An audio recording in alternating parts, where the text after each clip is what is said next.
Olá, muito boa tarde. No dia 24 de maio de 2015, o Papa Francisco assinava a encíclica Laudato Si, um documento que ajudou a colocar progressivamente o cuidado da casa comum entre as preocupações do cotidiano e que, no contexto atual de uma pandemia e da consciencialização de que estamos todos no mesmo barco, ganha uma atualidade ainda maior. As origens dessa certeza descobrem-se há 800 anos, no Cântico das Criaturas de São Francisco de Assis, que hoje queremos também evocar, com o franciscano Frei Hermínio Araújo, convidado do programa Eclésia. Boa tarde, Frei Hermínio, obrigado por estar connosco. No contexto desta pandemia e das celebrações dos 5 anos da encíclica Laudato Si, encontramos nesse documento um guia para o processo de desconfinamento que estamos todos a tentar agora descobrir. Sim, é verdade, e eu diria um excelente guia, precisamente para este processo. Eu diria que este princípio, digamos assim, de base da encíclica Laudato Si, tudo está interligado, tudo está relacionado. É também o princípio, digamos assim, de base da experiência espiritual de São Francisco de Assis, que ele depois, de alguma forma, tematiza no Cântico das Criaturas. Que é a inspiração para esta encíclica Laudato Si. Exatamente. Quer o texto em si, quer depois a forma como os biógrafos interagem com o mesmo texto, os biógrafos primitivos de São Francisco, do século XIII, com este texto que é um dos poemas mais significativos para a gente perceber o carisma de São Francisco de Assis. Esse dom que ele acolheu de Deus e que transmitiu aos seus no século XIII e que chega até aos nossos dias e concretamente ao Papa Francisco. E é um poema onde todos são irmãos e irmãs, o sol, a lua, a morte. A palavra-chave é irmão, exatamente. Portanto, é aquilo que nos remete para uma experiência de fraternidade. E até para voltar a essa imagem de todos estamos no mesmo barco. O barco é o planeta. Porque às vezes nós achamos, há algum debate e até alguma polémica, sim, estamos todos no mesmo barco, mas não é bem assim, porque uns têm uns barcos, não, quer dizer, a questão não é de barcos diferentes, o barco é o planeta Terra, e Francisco de Assis, se há algum contributo fundamental, é exatamente apelar-nos para aí. E temos aí um ponto de encontro nessa mensagem que o Papa Francisco repetiu na Praça de São Pedro vazia. Exato. Estamos todos no mesmo barco, ninguém se salva sozinho. Exatamente. É a afirmação também de Francisco de Assis. É a afirmação de Francisco de Assis, precisamente. E é a afirmação da Laudato Si. E é a afirmação fundamental da Laudato Si. E voltava a esta ideia de um guia para esta fase pós experiência de pandemia, mais numa fase mais aguda, não é? Se quisermos, que nós não sabemos bem o que é que vai ser, o que vai ser nas próximas semanas, nos próximos meses mesmo, e se calhar até anos, não sabemos o que é que vai ser. Agora, até para início da nossa conversa aqui, talvez eu diria uma coisa. Nós, nesta fase em que vamos saindo um bocadinho daquele espaço mais de confinamento, nós vamos percebendo, se calhar cada vez mais, que vamos fazer, muitos de nós, as mesmas coisas. E vamos fazendo, mas já começamos a perceber que temos que as fazer de uma forma diferente. Mais ainda, nós temos que o grande desafio, diria, é de percebermos que coisas é que nós precisamos de fazer diferentes. Coisas diferentes, realidades diferentes. Mas diria ainda mais, e aqui chego à encíclica e ao texto de Francisco, é que temos que ser pessoas diferentes. Portanto, este texto... Que diferença é essa que temos de construir? É a diferença, sobretudo, daquilo que nos diz pessoas de relação. Pessoas de relação, percebermos que faz parte da nossa estrutura. Parece paradoxal, mas tudo aponta agora para o distanciamento entre pessoas, não é? Exatamente. De ser pessoas. Por isso aqui há uma palavrinha que é muito importante, uma experiência que é muito importante para todos, que é a criatividade. As redes sociais também, aliás, estão-nos a mostrar que pode ser um enorme potencial para o bem, para a relação, para a aproximação também das pessoas. Claro que nós precisamos do toque, nós precisamos do contacto, o exercício dos sentidos é importante, a experiência dos sentidos é importante, mas há aqui algo que é fundamental nós percebemos cada vez, sermos criativos ao serviço da relação, ou seja, da aproximação das pessoas, porque nós podemos estar isolados ou distanciados fisicamente, mas muito próximos emocionalmente. Assim como podemos estar até fisicamente muito próximos e estar a milhas de distância emocionalmente. Portanto, aqui o segredo é a relação. Em relação na encíclica, portanto, eu convido mesmo os leitores a lermos e a relermos a encíclica nesta chave de relação. É uma espécie quase de refrão que aparece em muitas páginas, tudo está conectado, tudo está interligado, que é, no fundo, para algo que eu gosto muito de dizer e caracterizar isto, é a experiência espiritual. A experiência espiritual é essencialmente uma experiência de relação da pessoa com ela própria, com os outros, com tudo, com todos, e se somos crentes, de relação com Deus. E o desafio de sermos pessoas diferentes é sermos pessoas exatamente de experiência espiritual. Por isso se fala em relacionamentos saudáveis, entra aqui também essa componente da saúde. Da saúde, exatamente. Porque nós até mesmo, a partir da nossa experiência, da nossa experiência religiosa, nós sabemos que há vivências religiosas que não são nada saudáveis. Aliás, entristece-nos muito, e a mim entristece-me particularmente, quando às vezes nós saímos para a praça pública com quase como uma espécie de superioridade religiosa. Achando que somos crentes, achamos que sabemos mais do que os outros, e por aí adiante. E isso, às vezes, há vozes dessas, não é? Quase, mesmo até no diálogo, agora aqui não é o caso, mas no diálogo interreligioso, estou a falar sobretudo pós-cristãos e pós-católicos, às vezes pensamos que somos melhores que os outros. Não somos melhores que os outros. Não somos melhores que os outros das outras religiões. Não somos melhores do que os agnósticos. Não somos melhores do que os ateus. Então, e isto tem a ver com a saúde. Isto é saudável. Pensar, ultrapassar um bocadinho esta superioridade religiosa, isto é saudável. Ou seja, lá está, estamos todos no mesmo barco, na mesma terra, crentes e não crentes. Somos todos irmãos, a palavra-chave do Canto das Escrituras. Exatamente. Esta experiência espiritual que é para todos. A experiência religiosa é só para alguns. É só para alguns. A minha experiência na saúde...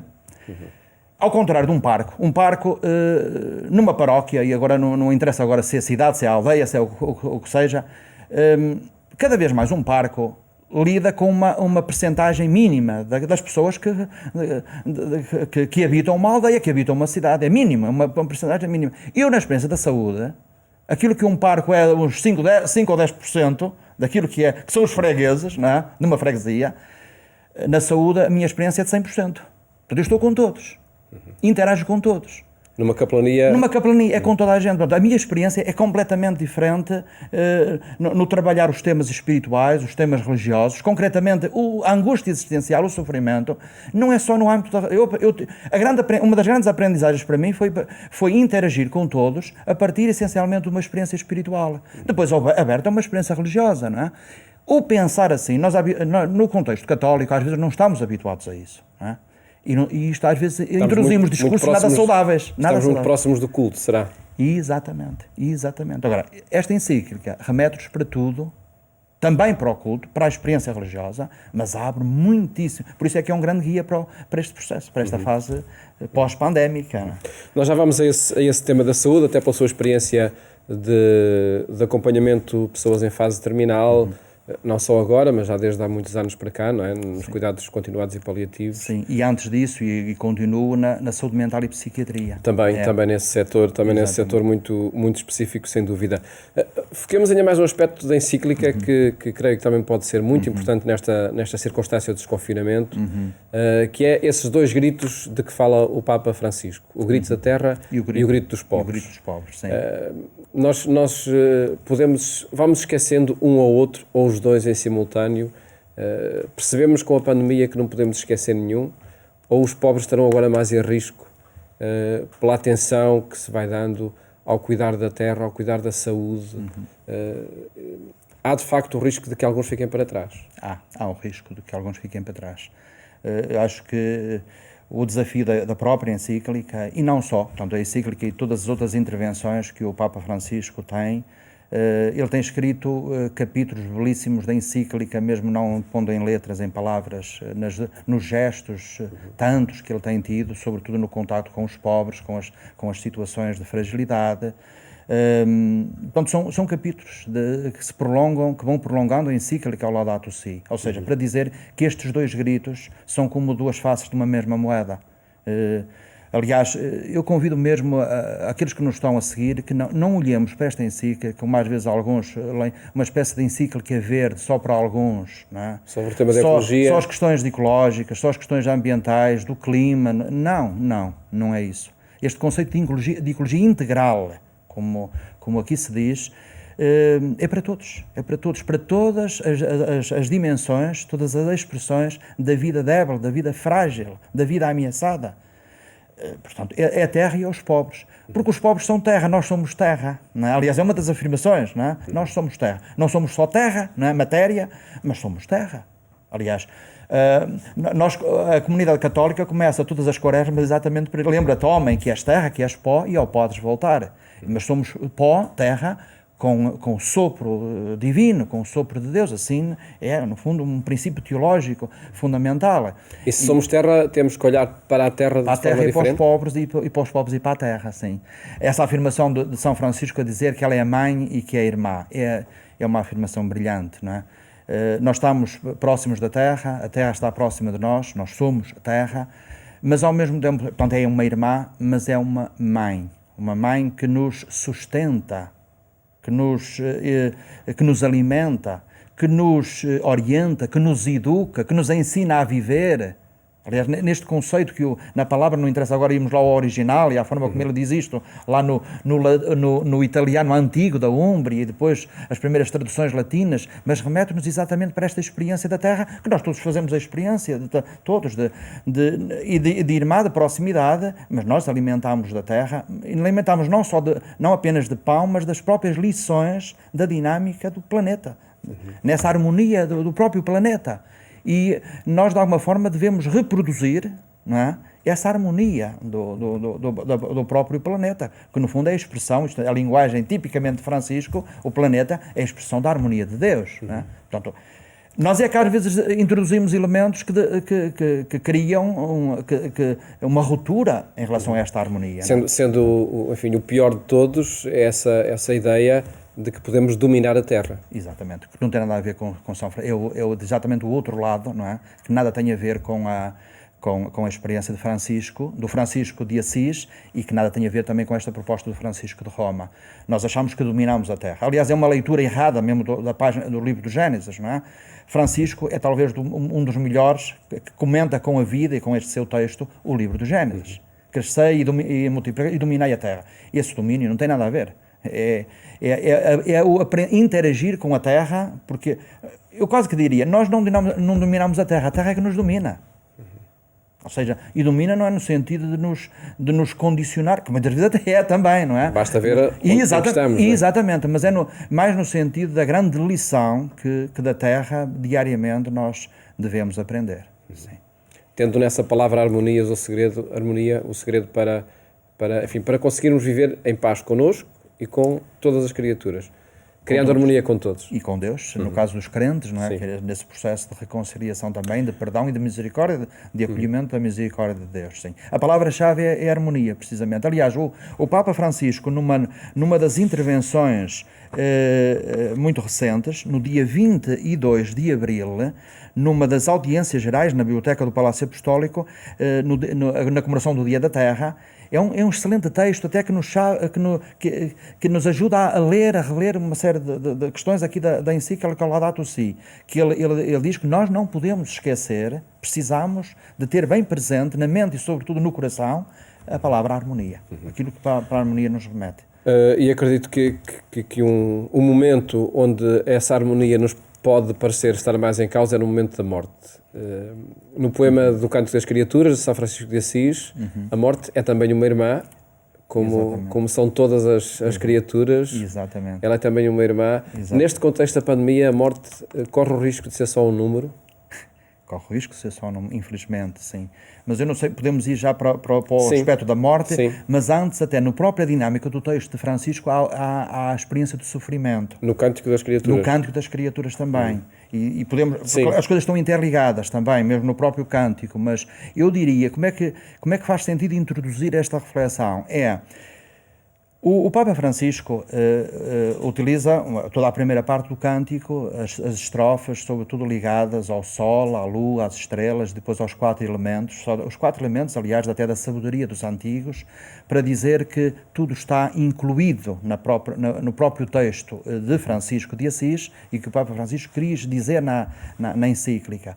Mas há essencialmente dois tópicos, que o Papa Francisco optou por não incluir na encíclica, mas que estão no texto de Francisco de Assis, que é exatamente o louvar o Senhor, laudato si, por aqueles que estão, que arregaçam as mangas e que apoiam, que cuidam, que são compassivos, portanto, que estão no mundo do sofrimento, e depois então a estrofe seguinte é exatamente louvando o Senhor pela irmã morte corporal. Em relação ao sofrimento, porque depois também pensar na morte, interessa-nos aqui nesta nossa conversa, não na perspectiva filosófica na morte, é como é que nós acompanhamos as pessoas no processo de morrer e depois, sobretudo, as pessoas, os que partem e os que ficam. E aqui a grande questão é sobretudo para os que ficam. É também os que partem, mas muitos que ficam. Em relação ao sofrimento, Francisco, no fundo, diz que remete-nos exatamente para o apelo à compaixão. O compaixão é o cuidado no sofrimento, na experiência da angústia existencial. O subtítulo da encíclica Laudato Si é sobre o cuidado da casa comum. Eu diria sobre o cuidado da casa comum e sobre o sofrimento. Cuida-se da casa comum, estando muito atentos também a todas as experiências de sofrimento. Esta pandemia traz sofrimento. E não me interessa agora aprofundar isso, mas no texto de Francisco, isto está no Francisco de Assis, que não está na carta na encíclica do Papa Francisco, mas está nas entrelinhas, e portanto temos que acrescentar também esse aspecto. No que diz respeito à morte, não é? E sobretudo nesta experiência de sofrimento dos que partem, muitas vezes afastados dos seus sem se despedir, e dos que ficam também sem se despedir, há lutos complicados que estão a surgir, não é? Que facilmente a gente percebe. Não é? Há lutos por fazer mesmo. Há lutos que ainda estão por fazer. Houve há dias uma espécie quase de mantra da pandemia, né? Vai ficar tudo bem. Não é? Felizmente que esse mantra agora já está praticamente ultrapassado, mas porque nada de realidade. Não é? De facto, há muita coisa que não fica bem, há muita coisa que não está bem, tudo menos bem. Não é? Basta pensar naquela família, não é? Que vê um familiar partir, que ele sai de casa porque ficou infectado, vai para o hospital, está lá algum tempo, morre, sai de casa, a família só tem contacto, entre aspas, com o seu ente querido nas cinzas. Há situações assim muitas, não é? Basta pensar nesta realidade para perceber que estão ali reunidas uma série de condições para não ser um luto normal. Para ser um luto complexo, problemático e às vezes até eventualmente em alguns casos patológico, não é? E portanto nós temos que estar muito atentos e sobretudo os profissionais de saúde e não só, a sociedade em geral, as igrejas, as comunidades cristãs, não é?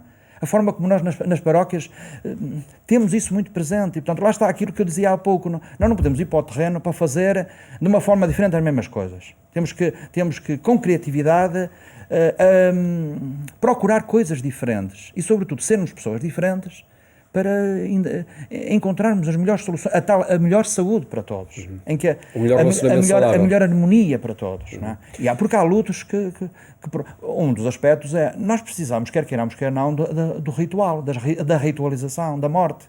Não é? Mesmo, estou a falar outra vez, mesmo para os não religiosos, não é? Os rituais estão praticamente vedados, há pouca ritualização, e nós somos seres de rituais, e isso não pode ser esquecido. Em todo caso, se a gente procurar também soluções para esses casos, acaba por ser sempre um pouco difícil, não é? Saber o que fazer nesses momentos, nomeadamente com essas famílias que vêm partir pessoas das quais não se puderam despedir. Claro. Há duas coisas, na minha experiência de 20 e poucos anos na saúde, em saúde mental e depois em cuidados paliativos, duas lições para mim que são fundamentais. A primeira, mais ligadas essencialmente aos cuidados à saúde mental e psiquiatria, é levar muito a sério o sofrimento. Levar muito a sério. E isso depois a gente depois vai aprendendo técnicas, etc., de escuta ativa, de levar muito, de perceber onde é que está o ponto e depois de abrir janelas de desafios, de janelas de oportunidade daquele que está em sofrimento. Não é? Portanto, é a atitude, de facto, empática e compassiva, não é? Que nós aprendemos, porque quem está mais ligado à saúde faz isso. Assumir esses momentos com realismo. Levar muito a sério, com muito realismo. E a segunda lição, que é, no que diz respeito sobretudo aos cuidados paliativos, é descomplicar. Nós em situações problemáticas, no nosso dia a dia às vezes somos complicadinhos, não é? Em situações já a partida complexas, nós temos que descomplicar. E o descomplicar é o grande exercício de realismo. De que é que está realmente em causa? Porque às vezes nós imaginamos problemas. focarmos-nos muito concretamente nessa realidade concreta, né, das coisas. E a poesia, pode parecer muito estranho, e quase volto outra vez à lógica de Francisco de Assis. A ciência tem uma determinada linguagem. A poesia tem outra linguagem. A poesia não diz apenas as mesmas coisas de forma diferente. Diz outras coisas. Diz outras coisas. Nós e diz mais do que as palavras. Diz mais do que... É preciso uma atitude poética. Às vezes nós achamos, poesia é um exercício de alienação da realidade. É exatamente tudo ao contrário.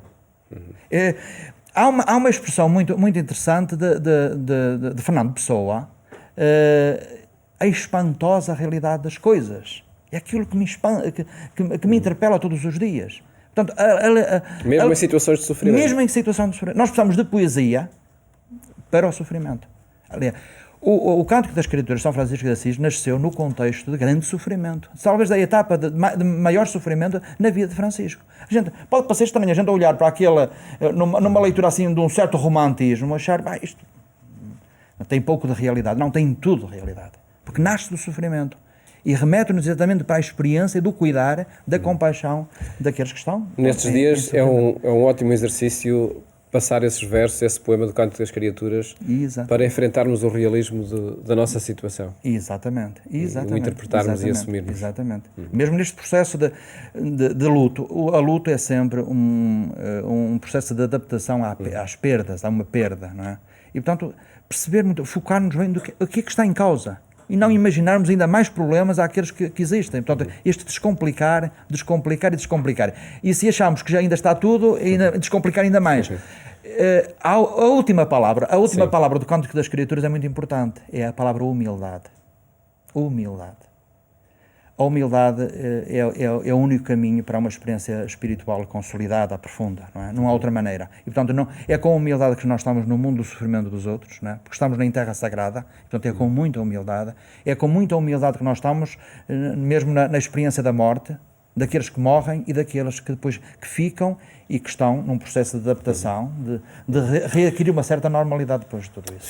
Ficam essas pistas e agradeço-lhe, Frei Hermínio, por ter apresentado aqui esta leitura da Laudato Si, que tanto ajuda a este processo de desconfinamento e de assumir a realidade que vivemos nas circunstâncias atuais. Muito obrigado. Obrigado por ter estado connosco. Obrigado. Siga a nossa edição na Antena 1 mais logo, quando forem 22h45. Votos de uma ótima tarde e até amanhã, se Deus quiser.